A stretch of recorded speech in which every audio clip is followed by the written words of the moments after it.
here am I again. So privileged that God has given me the opportunity to spend some time with you. And thank you also for opening your heart and your time, for this season. Today, I'm speaking, on the wisdom that took Joseph from betrayal, slave, prisoner to become prime minister. How did God prepare him? How did he prepare himself? Last time we spoke, we said number one principle that enabled Joseph to get to his fullness of his destiny. Both the dream he had and the one that, the detail of that dream, which he didn't know about, but God knew about. Number one principle is this, that he stayed close to God. He put God as number one in his life. Even when he was away from home, when he was a slave in Potiphar's house, he still put God as number one, as evidenced by the fact that when he was tempted, to have a sexual relationship with the mistress of the house, he denied. He said, "I can't do this against God." Now, anyone could have said, "Well, is God really with me? Does God really exist? If God was there, how would he have allowed my brothers to sell him into slavery?" He could have had many excuses for not keeping, God in front of his mind, but he kept God as number one. The second principle that you see about David is diligence. About diligence. I love it so much in Proverbs. Proverbs 22:29. Proverbs 22:29. It says something very profound there.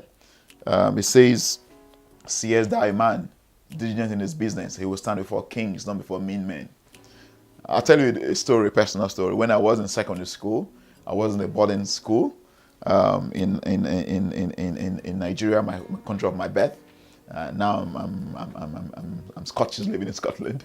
But when I was growing up in secondary school, it was a boarding school. We had a principal. The principal was a Reverend Canon in the Anglican Church, and most times when he would come to the assembly, if he has to speak, he almost will repeat this verse of scripture again and again and again. He will say, "Seest thou a man diligent in his business, he shall stand before kings and not before mean men." I mean, it just sounded not much then, but many years down the line, I've come to see the wisdom of what that man, the principal, was telling us. Diligence, the ability to be stable, to do what we ought to do, and to do it well. Whether people are looking or not looking. That was what helped Joseph. He was diligent to an incredible level. He was in Potiphar's house. He was diligent. He did his work so well that he moved from being just a slave up to the point where he became the chief servant. I mean, what can take a prisoner, a slave, to become chief servant over those who were free servants, if not diligence? And diligence also includes hard work, incredible work, and that was what took Joseph, there. And then he got to the prison again, diligence again. So diligence is a wisdom principle for life. Number 3 principle that we can learn from Joseph is a principle of maximizing the moment. Wherever Joseph found himself, he did whatever he had to do.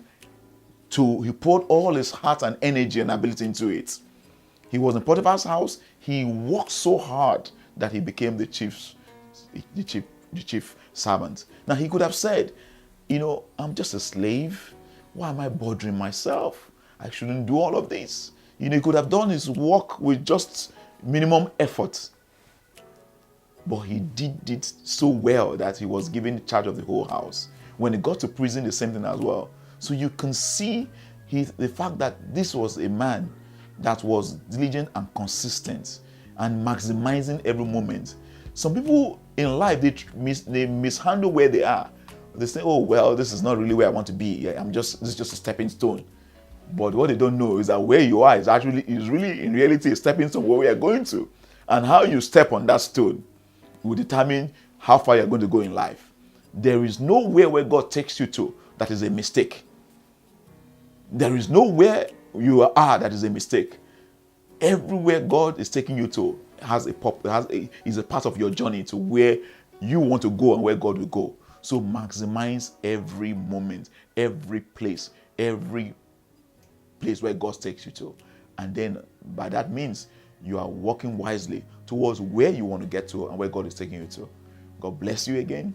And we'll continue with the story of Joseph, the wise principles that will take us to greatness when we meet again next time. God bless you. Should you be in Scotland, you know me, I would love to see you. I'd love to welcome you to worship with us at City of God. If you're not coming, but hear someone come to Scotland, tell them, go and look for City of God. You'll see great people. You'll see a great place and all serving a great God. God bless you.